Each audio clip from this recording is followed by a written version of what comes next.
پہلے کسی کے دباؤ میں آیا اور نہ اب آؤں گا، نظام کی بہتری تک کوشش جاری رکھیں گے۔ پوری دنیا نے دیکھ لیا پاکستانی قوم کس کے ساتھ کھڑی ہے۔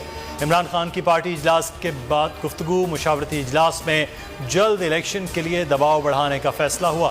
عمران خان شیڈول کے مطابق جلسے کریں گے۔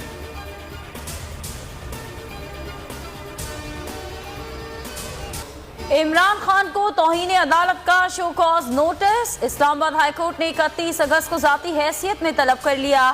پیمرا سے تقریروں کا ریکارڈ بھی مانگ لیا۔ جسٹس محسن اختر کیانی نے ریمارکس دیے۔ سابق وزیر اعظم سے اس طرح کے بیان کی توقع نہیں کی جا سکتی۔ دھمکیوں سے عدالتی نظام داؤں پر لگ چکا۔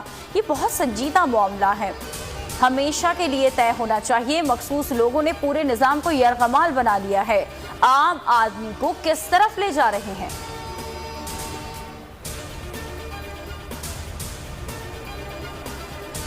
عمران خان کو شو کاز نوٹس، جواب وکلاء عدالت میں دیں گے۔ پرویز خٹک کہتے ہیں ملکی حالات اچھے نہیں۔ فیصل چودھری بولے نوٹس ملنے کے بعد رائے دیں گے۔